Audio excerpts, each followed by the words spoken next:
Hey, this is Claire at the Allentown Art Museum. Happy Textile Tuesday.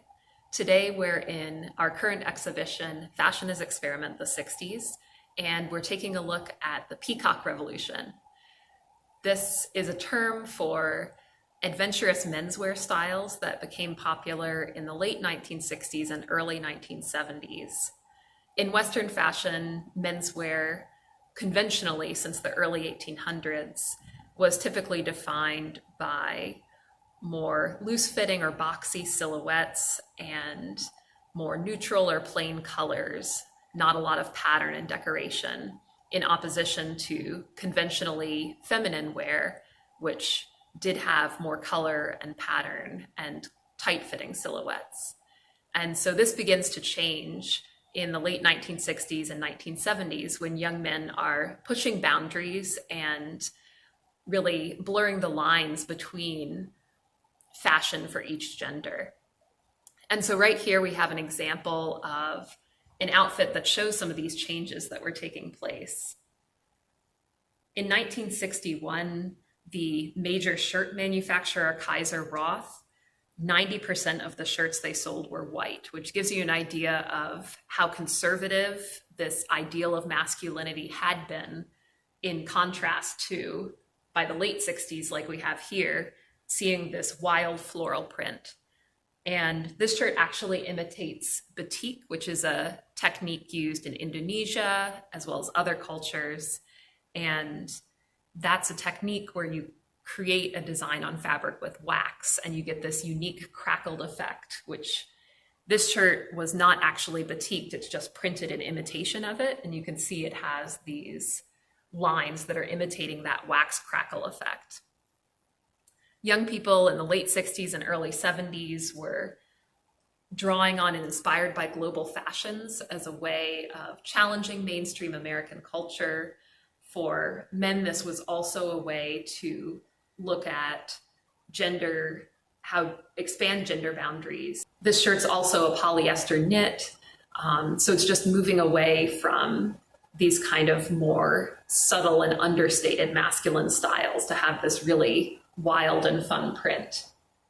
And on the bottom, we have a pair of US Navy issue pants. A lot of young people in the late 60s, early 70s were building their wardrobes with secondhand clothing, which gave them freedom to build a more eclectic and unique wardrobe outside of what mainstream retailers were selling.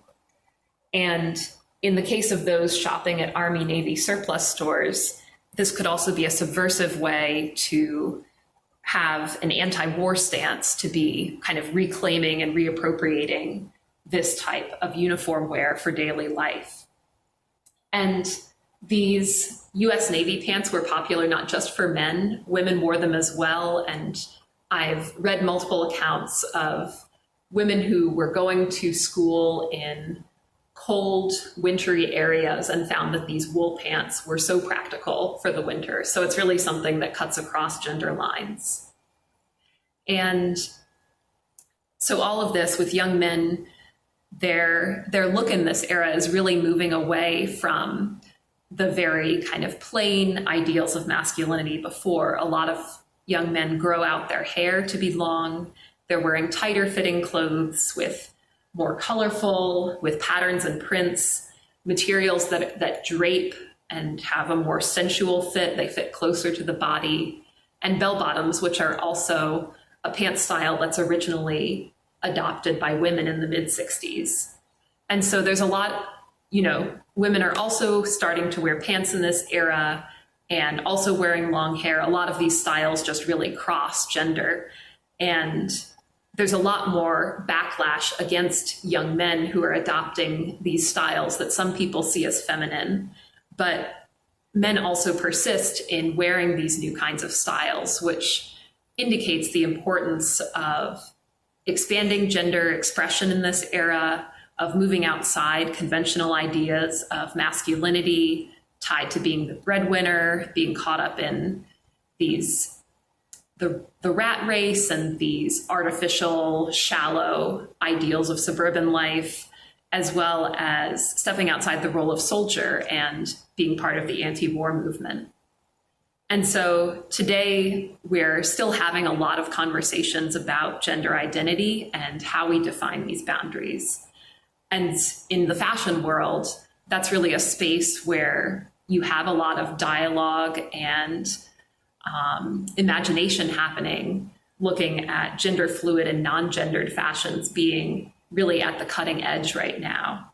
And so it's a great moment to look back at this time in history when you have young men who are also exploring these gender boundaries.